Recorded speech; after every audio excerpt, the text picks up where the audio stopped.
Welcome to Brick by Brick. Join me, Lauren Winnett, as I share my personal journey of building a thriving real estate and hard money lending business from the ground up. Along the way, we'll explore the strategies, challenges, and breakthroughs that come with growing wealth. Whether you're a seasoned investor or aspiring entrepreneur, or simply curious about the world of private lending and real estate, this podcast is packed with actionable insights, real-world stories, and mindset tips to help you build your own path to success brick by brick. Welcome to another episode of Brick by Brick. I'm your host, Lauren Winnett. Today we have with us Peter Maher, CEO of Ovanti USA and founder of Flote, a debt-first, buy-now, pay-later platform that's trying to fix what's broken in commercial credit.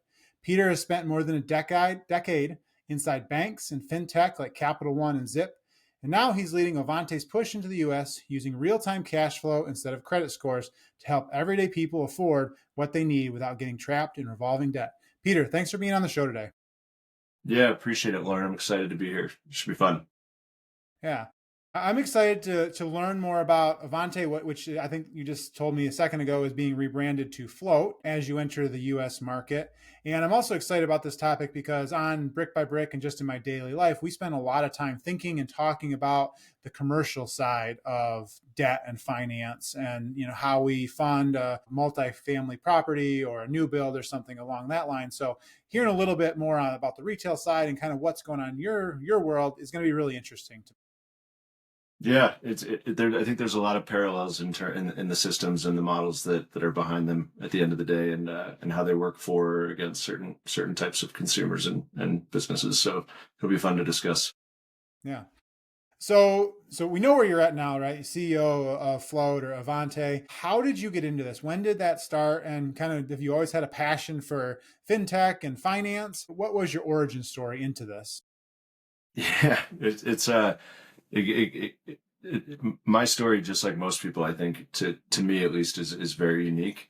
If I think about how I got into it, I look back and it almost started as soon as I was an adult. My first experience with finance and the credit system that kind of got the wheels turning a bit. Although at this point, I never thought I would be in it for a career. But it was back in college. My parents were not going to pay for me to go on spring break. I tried asking and got a good laugh out of my dad at the time. But it was funny because around the same time I got offered, with knowing very little about how credit and such works, I got offered a pre-approved credit card. To me at the time, I was like, wait, what? Like, you're $2,000 on a credit card? I can have that? In my mind, 18 years old and not knowing a lot, that just means I can now afford to go on spring break. I ended up going on spring break to the Bahamas with some friends. I had a great time. I would hand the card over. They'd give me whatever I wanted. I'd get the card back. It was magic. And then I got back to reality. And with the jobs that I was working, I was able to make like the minimum payment for a while. But I noticed after a while, like, my balance, why isn't my balance going down? I'm making a payment every month. Enter the learning of how interest works. Right. And so fast forward, I ended up making a decision, which wasn't a great decision at the time, but I'm grateful I did now, looking back. 20 plus years later, I defaulted on the credit card. Right. And that decision to default on a credit card over a couple of $1,000s cost me the better part of the next decade in terms of credit. It was a long journey to get back to a place where I had good credit. And I remember I had good cash flow long before I had good credit. And so my first sales job in my mid-20s was actually in construction. And I was driving a Jeep at the time. And I got to a point where I was like, I need a truck. I need a truck for materials. I have good cash flow. I can afford a payment. And I went to try and buy one. And it was just mind-boggling to me that really solid banking history, good balances, consistent money in. I could not get a loan for a truck. Ended up going to one of those places where you see the big green sticker in the front windshield that says no credit needed to try and get something. And it was just mind-blowing to me because that was my first kind of taste of like, credit scoring is not an indicator of affordability, good or bad, right? And so since then, I've always just had an eye on disruptors and anything that maybe is evolving the financial model.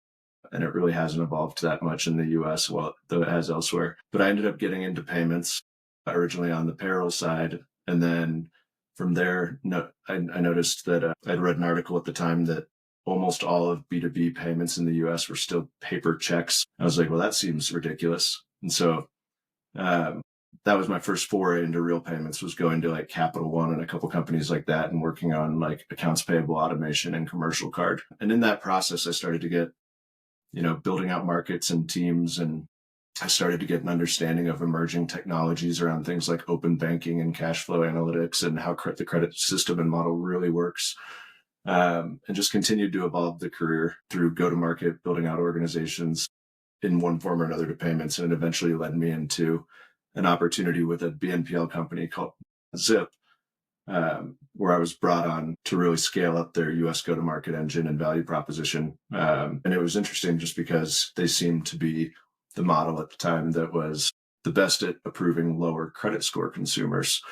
But through that journey, it just kind of solidified what I'd always known in greater detail, which is like, it's the credit system is just, it's very backwards in the US. And the more and more you need a little bit of float, the more and more you need a little bit of breathing room, the harder and harder it is to get for most people. And so I got the opportunity to come over here and build something I'd been thinking about for a long time. And here we are. It's definitely easier to get money when you don't need money, right? As soon as you need money, Yeah. it becomes much more challenging to get it. Yep. So you mentioned that it's different here in the US than other countries. Can you give us an example of kind of what some other countries are doing that's different than what we see on a day-to-day in the US? Yeah. I mean, most countries have their own issues with finance, right? And modeling and credit scoring and such. But like concepts like, which we can get to now or in a bit, like Flote, we're built entirely on open banking and real-time affordability decisioning, right? Open banking is not new, right? It's not a term that we invented. We're not the first to use it. It's quickly being adopted in the US now, but it's a technology and a methodology that has been being adopted across countries in South America and Europe, and the rest, and large parts of the rest of the world for the better part of a decade now. Um, right. So just, we tend to be in the US, especially on the financial side, whether it's business credit providers, personal credit providers, finance, like look at stablecoin, alternative and disruptive things specifically around payments and finance tend to roll out a lot slower here than they do elsewhere. Yeah. Can you give us just a high level overview of open banking for those that aren't familiar? Yeah. So open banking essentially is the ability to decision, and whether it's for decisioning, risk evaluation, you name it, different components within finance, to be able to pull data points out of a consumer's or a business's banking data, right? So, for example, if you go to apply for a credit card, or you go to apply for an auto loan today, or a mortgage, right? Like what they're going to do is pull your data from the major credit bureaus, right? And blend out your scores and look at your FICO, and make their decision and risk evaluation based on that, right? What open banking enables a company to do is take a look at the actual, more real time, more current, financial health of whatever the subject is, be it a person or a business, and then make an informed decision based on the current financial health or recent financial health of that target, on do they fit into a model of what they need now or are asking for now, right? And so open banking for us, we've taken credit scores out of the game altogether with our decisioning. We don't use bureau data. We're credit score agnostic. Whether you're 800 or 450 doesn't help you or hurt you. What we care about is through open banking, when we can link your financial institution, which you do through a secure third party, we can pull what's called aggregate data, which is basically a snapshot of money in, money out, average balances, obligations, payday frequency. So we can do things like align due dates with pay dates and make a real-time and more informed decision around your current financial health and needs versus a score that might be an indicator of a historical point in your life, good or bad, where things were good or bad, right? So not even just a historical point, but before, the big banks, they basically would choose based on their policies what got reported to the credit groups, right? And then because everybody was reporting to the same place, but what they chose to share was maybe slightly different, then you can get it skewed. So what you're saying is, because now there's more data available, you're connecting to basically the direct source of the data. You're compiling all that and then using AI or different algorithms to compile it, look for trends and produce a near real time view of what that person is actually like from a spending, liquidity, etc. standpoint.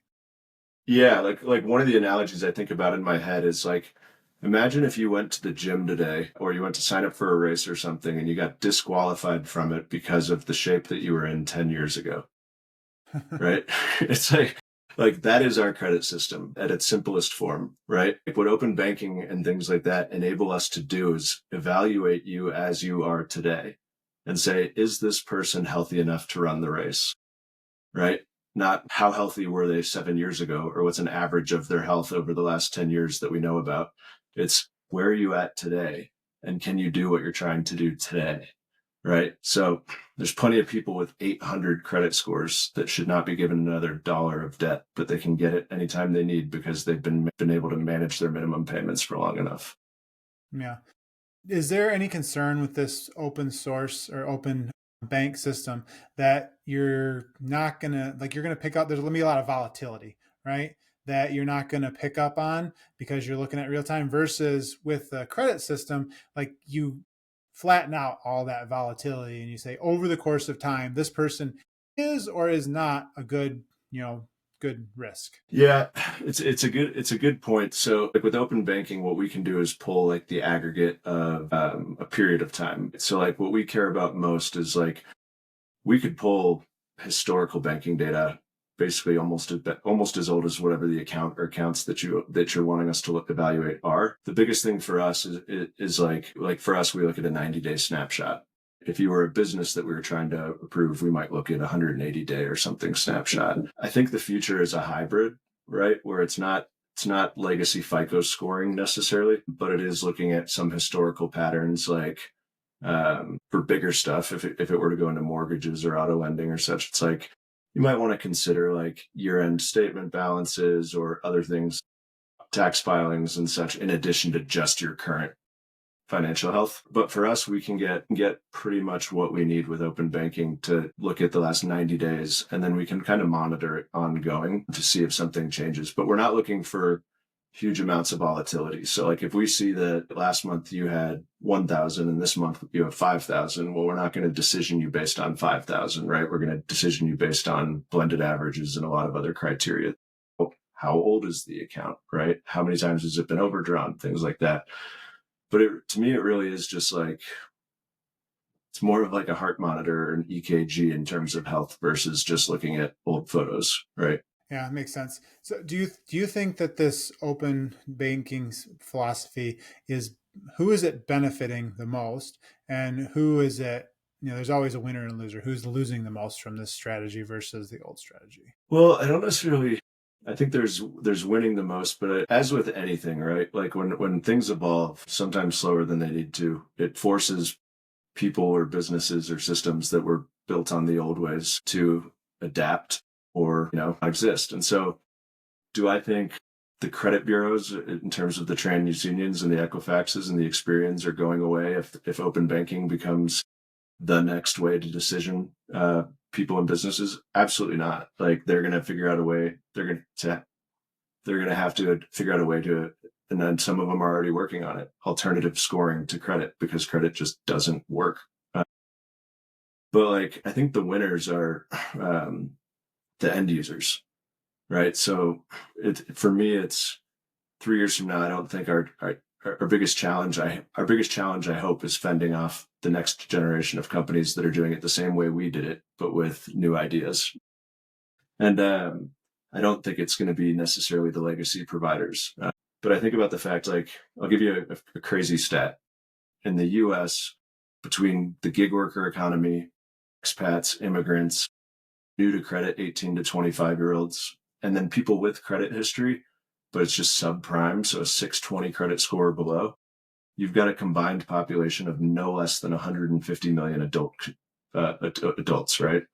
That's over half of the US adult population that doesn't qualify for the most part for traditional forms of credit or even legacy providers in our space unless they go a predatory route, right? So like like certain lease to own providers or payday lending, right? And it's also a crazy indicator when you look at across like the retail environment, which is where we live in, but is like still to this day, 30 to 50%, sometimes more of any business's transactions from consumers is still debit and cash, right? Like that's not because it's their preferred method of payment. I mean, for some it might be, but like it's because more often than not, it's their only method of payment. Doing things like integrating open banking standards and affordability analysis, it unlocks an entire piece of the population to kind of navigate and smooth out some of those cash flow bottlenecks that they've grown so accustomed to using or to experiencing. It just provides access. It starts to balance the scale a little bit.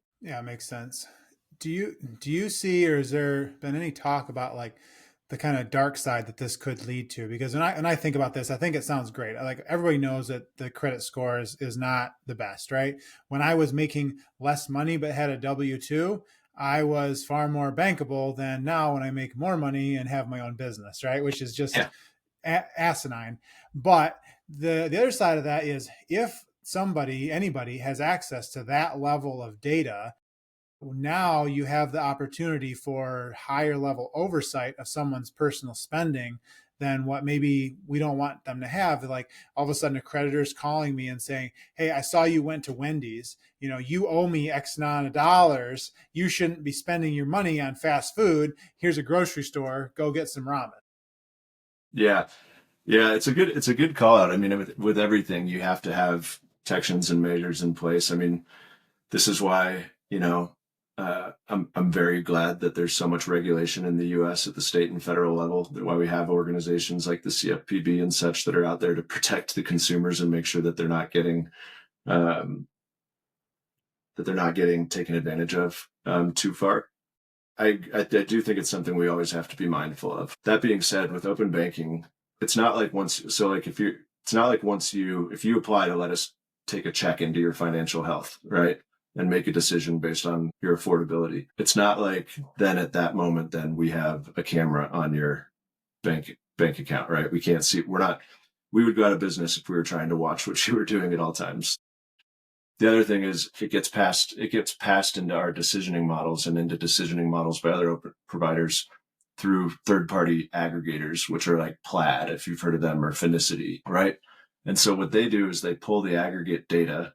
Think of it like just a whole mess of data that gets passed from your bank information into whatever the management or decision system is that has rules built in. And we make a decision based on that.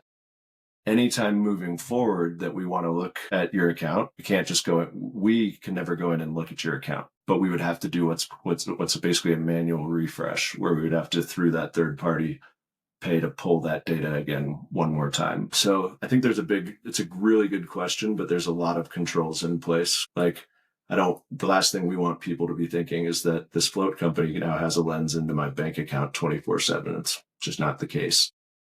Yeah, I mean, like most things monitoring, people always think that they're far more interesting than what they actually are. And at the end of the day, the companies like your company or any company, they're just trying to figure out how to provide value so they can make money, right? And they don't really care where you're eating.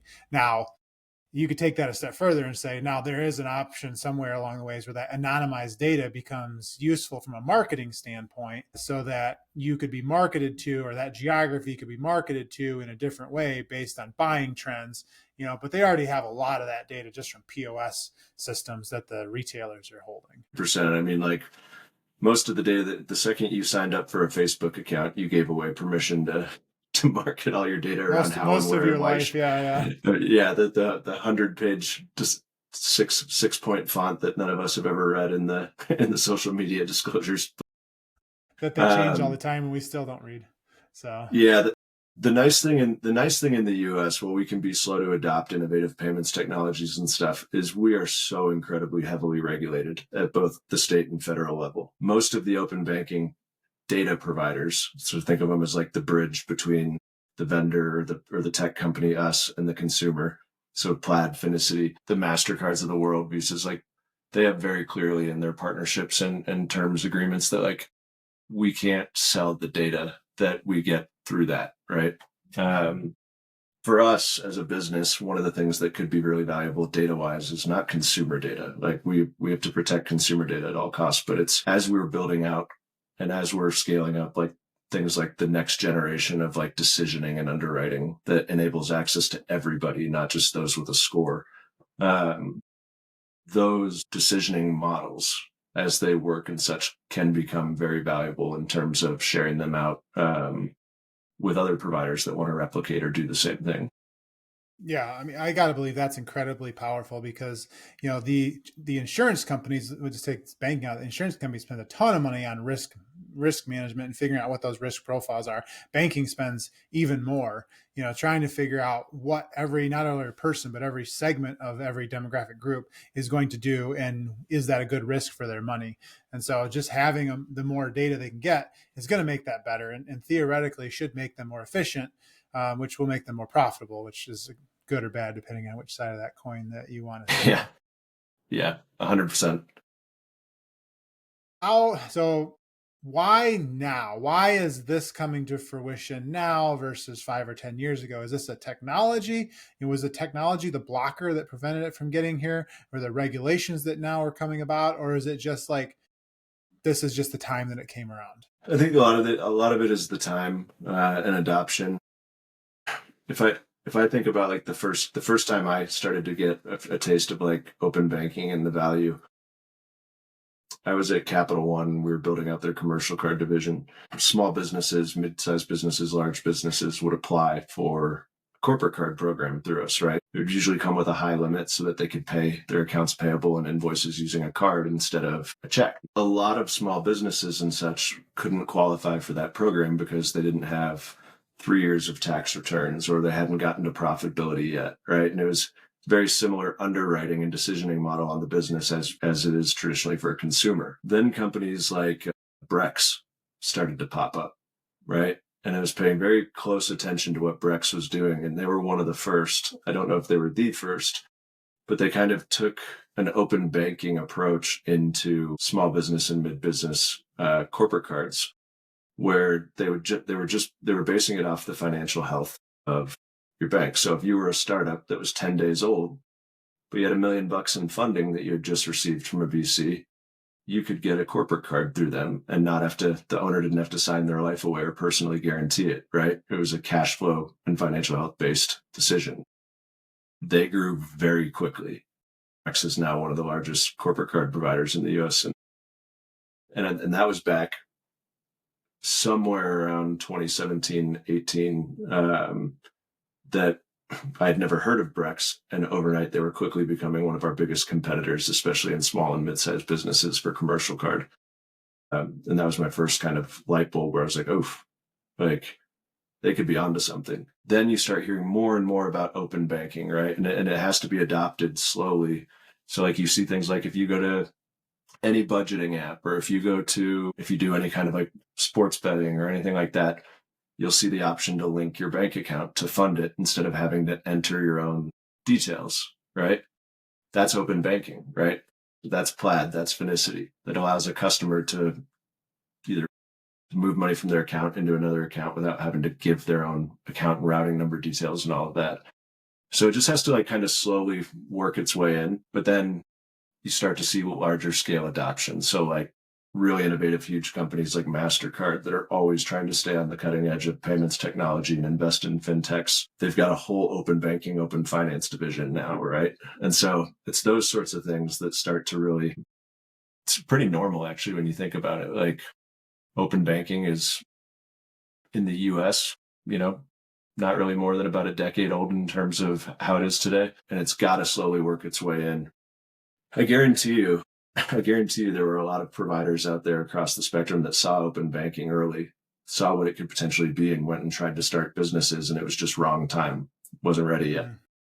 I think we're lucky enough. I had an incredible opportunity here with Ovanti, passionate about the model, and the timing that we actually have to do this also happens to align with the timing that a lot of the big players in fintech and payments and such, they know what it is now. They're comfortable with it, right? So the ecosystem's there to support it.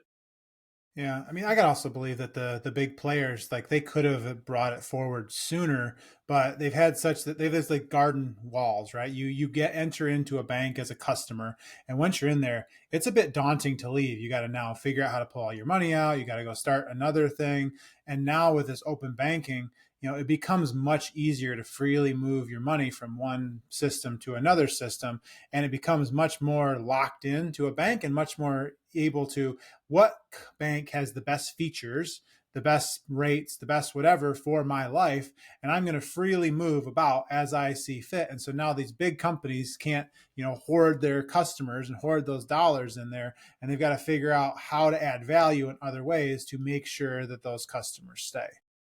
Yep, agreed. It's an interesting time. My guess, and you're the expert on this, my guess is that some of the stuff we're seeing with AI probably is playing into this in some way in the back Yeah, end, because the amount of data that you've got to be taking from 150 million people, and I know how many transactions I have on a annual basis, has got to just be astronomical. And there's no way you'd be able to do that efficiently without being able to statistically look at things from a algorithmic standpoint. yeah, yeah, and 150 million people, right? Like that's the opportunity. That's the size of the population that's kind of locked out for the most part of the traditional models that this has the opportunity to enable and provide Mm-hmm. businesses access to, and also provide access for the consumers. But again, in such a like heavily regulated environment and such, it's a one-to-one relationship, but just at scale, where like I can't pull your banking data. We can't decision you or decide what you can afford unless you specifically opt in to wanting Right. us to do that.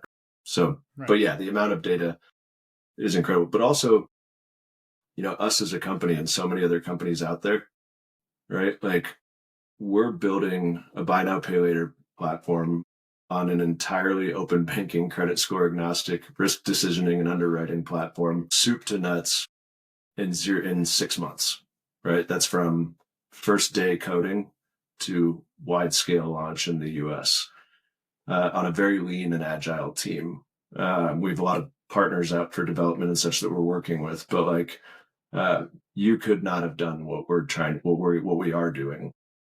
You could not have done that 3 years ago. With it would have taken 100 people in a year. Yeah, I can only imagine.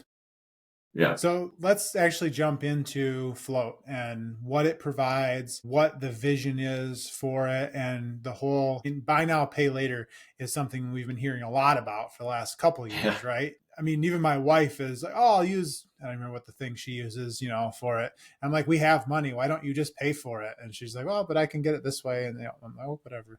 So it's not a new thing. It's been around. But talk to us about how your system works versus the current systems, and why it's better, and what's broken about the existing ones.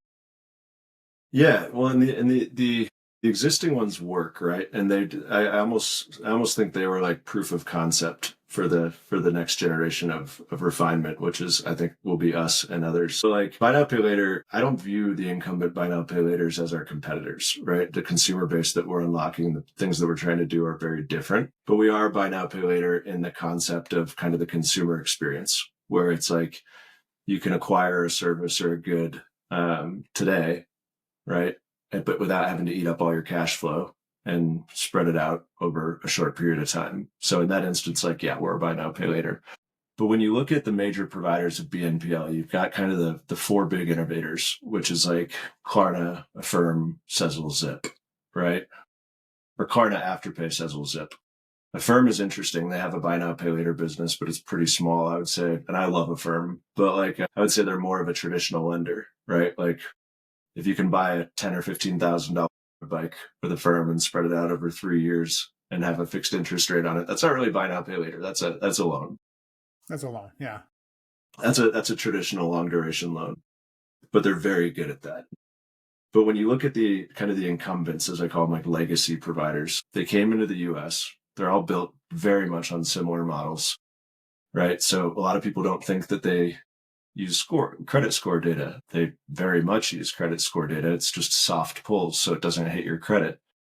But the consistency of your data across the bureaus and across federal databases and the FICO score attached to your name will at the end of the day determine if you get approved or not.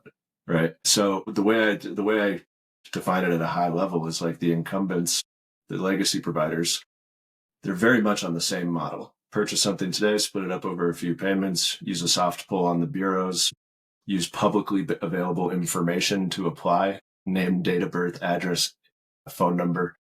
Yeah. You could look that info up on me probably in about 10 minutes. So very high fraud and risk guardrails there because of that.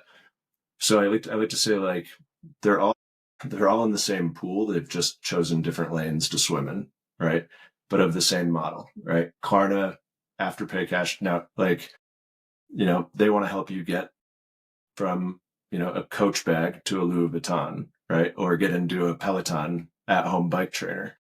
Well, that costs thousands of dollars, right? So if you're going to give somebody thousands of dollars and then have them repay it over a short period of time or a little bit longer, you can't take as much risk. Your bank that funds all of your loans and basically kind of owns you will not let you go deep on the FICO credit profile and do that, right? Then you've got other providers that do go deeper on a credit score, right? And do pretty good at it and approve ones that the other legacies won't. But it's not rocket science. They're not giving them $3,000. They're giving them a couple $100 or a few $100. And then on short repayment, so fast repayment, low dollar amounts, you can take more risk. But it's the same model. They're just throttling it to go after different populations. At the end of the day, though, you've got people with great credit. So I'm happy to say nowadays I have a good credit score. But Like, you buy a truck now?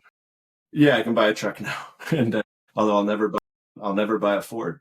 Because of that experience. I'm GMC. I have a truck. But you've got the credit, people that don't need things like BNPL, right? They have available credit. They tend to have a good amount of liquidity if they wanted to. But then you've got people that maybe don't have as good a credit, maybe are a little bit tighter on cash flow, or BNPL, but they do have credit and and it's consistent, even if it's not as good. That is where BNPL comes in, right? Then you've got the majority of the US population that does not have good credit by those standards. And for whatever reason, gig workers lacking consistent employment data, expats, immigrants, 620 and below credit scores. And so like for us, that's what we're here to enable. And our model allows us to do it and do it at scale. To me, it's like, let the incumbents, let the legacy providers. I'm grateful for all the learnings we've gotten from them. Keep swimming in that pool. We're taking our model after a whole different piece of the population that's been largely left behind. And so to me, if you were to ask me 3 years from now, who's our biggest competitor? Who have we done the most quote unquote damage to? It's not any of the other BNPLs. Like I like them. It's things like payday lending, right? And it's things like lease to own, where because this has been such a need for such a long time, they've been able to launch businesses and services that are blatantly and in your face predatory, but it's the only option, so. I mean, a great example of that, and it's probably not something you're targeting, but is most property managers pull credit for rentals, right? And rent plays a huge impact on how much your deposit is.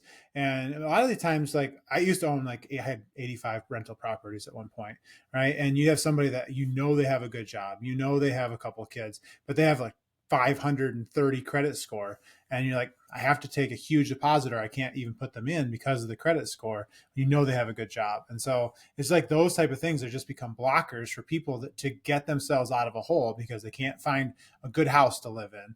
And so then they 100%. can't get close to their job, and then they can't make more money, and then they can't pay their bill. It just becomes this revolving cycle that a lot of people are trying to get out of, and the system is preventing them from doing so.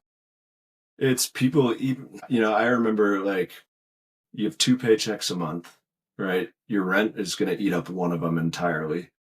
And sure, some parents or people taught their kids the envelope method of like, take a little bit of every paycheck, put it in an envelope that goes to your rent. Like, great. But like, it is really tough when you know that half of your money is gone on the first of the month, right? And there's no option to really spread that out. It's really tough when you know that that's happening and you get into a car accident that's not your fault, but your deductible to get your car back from the body shop is $500 or $1,000, right? And so it's just wild to me. I remember in Denver, actually, when I first moved out here, I got denied for my first apartment because of my credit score at the time. And it's just wild. It's just wild to me when people can more than afford it. Zach, our head of marketing, always says like the pain of being told no when you know you can afford yes, you know? And it's like, why? Yeah. And some of the, I mean, there are instances where the no is the right answer because it's just, Mm-hmm. like you're making $15 an hour. You don't need a brand new Camaro, right? That's just not a Agreed. good financial choice. But there are other instances where, there's reasons there should be yeses, right? And so that's really interesting. I want to take just a step back because and this is my ignorance. How does the buy now, pay later like financial model, like business model work? Because you said a firm, they're basically a lender, right? They're taking interest. Where are those companies taking their VIG or taking their piece to make that profitable? Yeah. Yeah. So they are lenders by the definition, all of them, right? But they're pretty good about, not being like predatory or anything like that.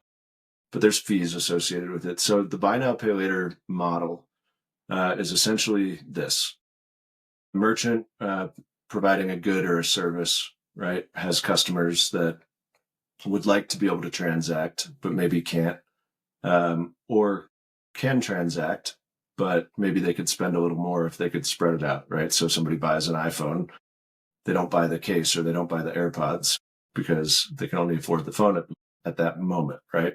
BNPL at its simplest form maybe allows them to also get the case, and they can afford to get the case because they can spread it out over a few weeks over their couple paychecks, right? In theory, that's what it is a little bit of breathing room. And they've all done a pretty good job of that. The way in which the areas that they play, the way in which it works from an economic standpoint is a merchant gets paid in full by the buy now, pay later provider, right? So to them, they get the whole transaction. The buy now, pay later provider enters into a repayment agreement separately with the consumer, right? And so it's two pieces. Buy now, pay later pays the merchant in full. Consumer agrees to pay back the buy now, pay later provider.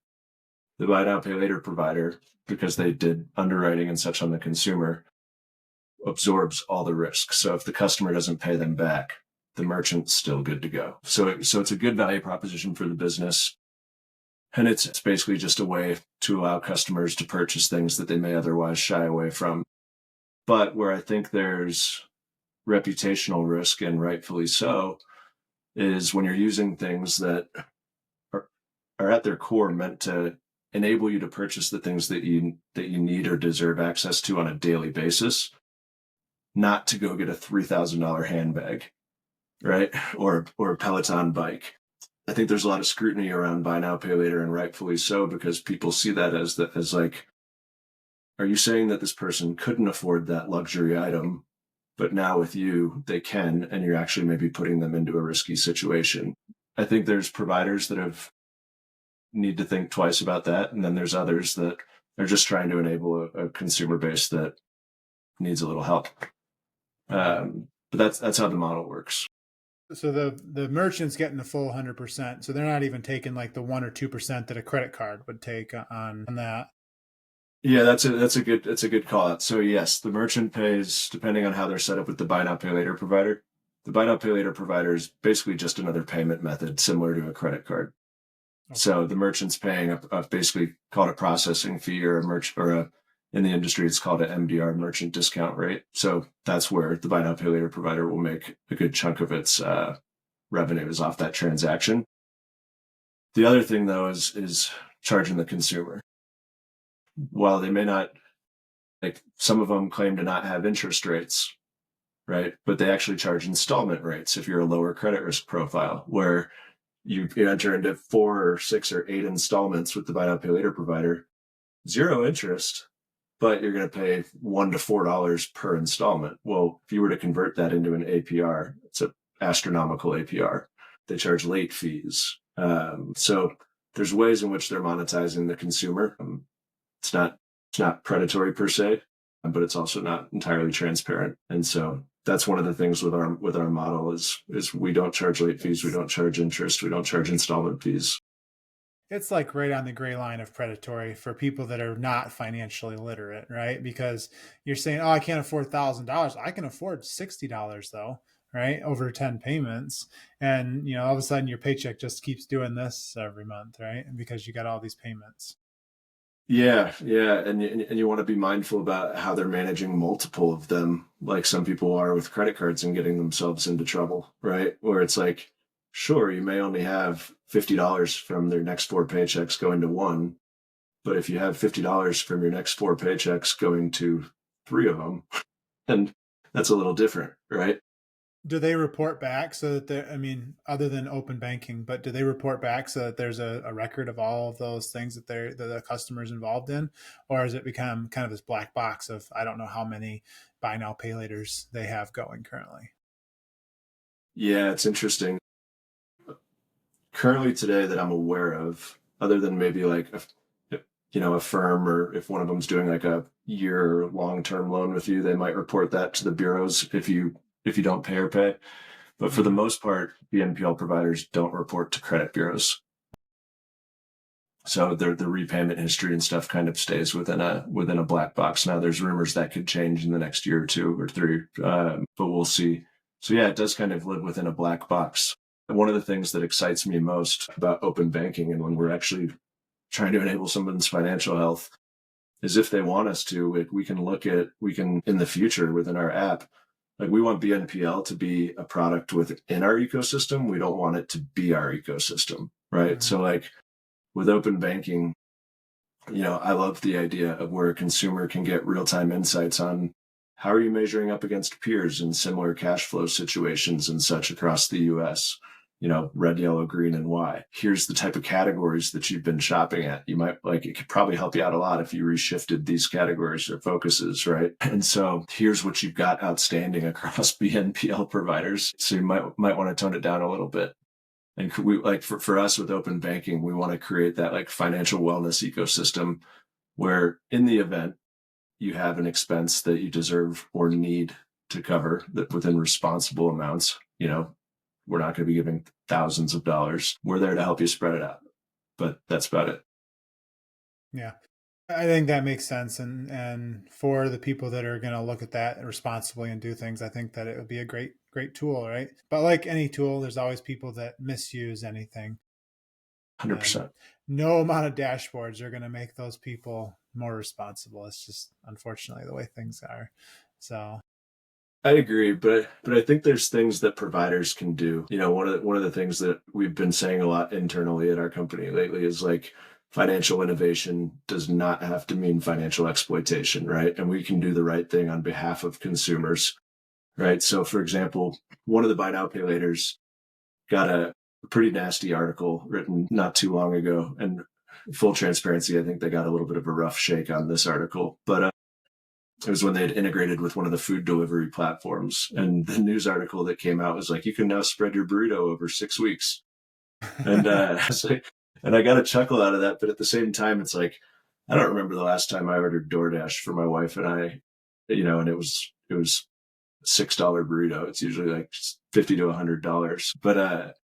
But it did get the wheels turning. Like you shouldn't be able to spread out your groceries over 6 weeks if you're buying groceries weekly, right? You shouldn't be able to buy a tank of gas that you buy every week and spread it over 6 weeks. Like debt on debt is not a good thing. people are doing it on credit cards already, Exactly. unfortunately. And it may be shorter term, but they're doing it with BNPL too, right? And so it's with us, we want to do things like restrict certain categories unless you tell us that you're shopping at that categories, right? So if you do grocery, like I remember the low gas light up coming on Tuesday and payday's Friday. I still have to get to work, right? Or Mm-hmm. the fridge is empty. And so like let us know the category that you're shopping at and we'll enable our card to work at that category, but we're only going to give you a pay in one, right? Which means that you're paying it in full the day after your next payday. And so we'll bridge you to payday, but we're not going to put you in a situation where this weekly expense becomes a 6 week payoff. Yeah, I mean, I think that makes sense. I mean, you certainly people could argue like it's my life. I want to make my decisions, and I don't want to be, Yeah, hamstrung or have my arm twisted into doing things the way you think I should do them, even if the way you say is probably the right way. But that's beside the point, right? It's that the freedom over control, a conversation that we seem to be having a lot in our society, a lot of different places. Uh, Yeah. Yeah. Interesting. We just, So we do have to, we do as businesses have like an ethical obligation to be responsible with how we deploy these services. If there are other things out there that would allow you to do things like spread your groceries out over a few weeks, and if you want to do that, like, you should. It just won't be something that we do. Yeah. yeah, and I think that's the right answer, is that you're not blocking them from doing it. You're just not going to let them do it on your platform. And until your platform is the only way that they can buy groceries, you have no problems, right? Yeah. Yeah. I don't think they ever have to worry about us being a monopoly of payment methods. Yeah. The Mark Zuckerberg of short-term payments. So, Yeah. so all right. So anything else on Flote that we didn't touch on that you really think that we need to talk about, that is just key to your business and that you want the people to know? No, not necessarily on the business. To me, it's an exciting time to be in the business, and we're gaining. Luckily, from our business, we've got a leadership team and partner network of people that bring just a ton of credibility to the space. But it's exciting to see how much businesses and such and payments providers and networks are leaning into what we're trying to do, which was pretty refreshing. Outside of certain companies, the market has generally been really like bullish on holy cow, like you guys are launching this. And like what I'm really excited to see is when we're launching at the end of Q1 nationally, app and online. What I'm really excited to see is not only what we do with the model, but what others do with the model. I think like real-time insights and health checks and affordability is the future, whether it's for a home, an auto loan, BNPL. It goes back to the analogy of like, are you going to let somebody run a race based on the health that they were in 10 years ago, or are you going to take a look at how healthy they are today? Yeah. So it's exciting. It makes in at a time where there's a lot of economic uncertainty and headwinds and such, the general reception that we've gotten around this platform like gives me a lot of excitement about where we're going in some areas. Yeah, no, I think it's super exciting. I mean, I don't live in a day to day where we're hand to mouth like a lot of what you're talking about customer wise, but from a business side of things, one of the big things that new businesses struggle with is availability of capital. They're heavily capital Yep. constrained, and like especially in like the lending side, and how can I get to my business to a point where we're big enough to get a warehouse line of credit, right? Because that's a huge milestone. It helps you really grow and scale. And so something like this, you obviously is not talking about hundreds of dollars, but talking about, bigger chunks of money. But I mean, that's essentially what we're talking about. Can you look at the history of my business, the health of my business, and give me a warehouse line or a line of credit that I can use to help grow it exponentially? And something like what you're talking about with open banking and everything else, I think is probably the next step in what that industry is going to go towards, my guess. I couldn't agree more, and who knows, maybe we'll be a part of that evolution as well. But to me, it's all about like modernizing the way in which we judge and score and provide access to people and to businesses. We have to get better because the population that is locked out is getting bigger and bigger and bigger, and that should not be the case, whether it's a business or whether it's a consumer. So we need to lean into alternative ways to enable people responsibly. Awesome. All right. Last question I ask everybody on my podcast. If you knew everything that you know right now and you were 18, what would you tell your 18-year-old self? Or if you have kids, they turn 18, what would you tell them at that age in their life based on what you know today? It's funny. Just like muscles grow from stress, not when they're relaxed, right? It's the things that in the moment feel like the biggest mistakes or the biggest hurdles, or the man, I screwed up, or I don't see the silver lining, or how I'm going to get out of this hole. Those are the things that if you lean into them and you have a little bit of whatever your definition of faith is, but you just have a little bit of faith that like you keep moving forward and you keep like, don't ignore the things that give you the most angst, that give you the most fear and doubt. Like those are the things that are actually going to define you if you lean into them. I'm a 39-year-old with no college degree. I had at one point the lowest credit score of anybody I've ever met. It hit the high 400s. There was a time when I felt like I made the mistake of dropping out of college to go try and be a firefighter, which whole other story for another day, right? I don't know how I'm going to turn around my credit. I screwed it up. I can't get an apartment. I can't get a car. right? I'm selling roofs as my first sales job, right? And it's keep leaning into learning, and really acknowledge the little wins along the way, because what those mistakes will do, if you learn from them and everything, is they'll define who you are, and they'll open up doors and opportunities that people who do it the traditional way just won't get, because they don't see things the way that you do. And so, like, for me, when somebody asks if you could do it all over again the same way, would you? Now that I know, hell yeah. because it's made who I am, right? And it's gotten me to where I'm at. So every mistake I've made along the way, I'm grateful for the most part. Sure, there's little things I would tweak, but like, lean into the learnings. You don't fail, you learn, right? And you learn far more from failing than you do from winning. So 100%.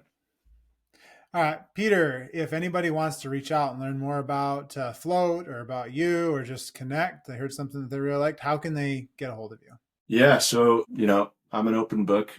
You can connect with me on LinkedIn, peter.m@ovanti.com. We're also launching soon to be peter.m at Flote, FLOTE.com. We're also launching the Flote website and socials here in the next week at flote.com and getflote.com. So reach out, shoot me an email, connect with me on LinkedIn, go to our site, whether it's about BNPL, life in general, you name it, happy to always connect. Awesome. I will make sure all of that is in the show notes when this gets published. Peter, it's been a real pleasure. I know I've learned a lot from this. I've enjoyed talking to you. I'm sure the listeners will enjoy listening to you speak as well. I appreciate your time. Thanks, Lauren. Appreciate it, man. This has been fun. All right. And that concludes Brick by Brick. We will see everybody next week. Thanks for tuning in to Brick by Brick Wealth Building Conversations. If you enjoyed today's episode, don't forget to subscribe and leave a review. It helps more people find the show. For more tips, resources, and updates on my journey, follow me on Invest with Lauren. Let's keep building wealth, one brick at a time. See you next week.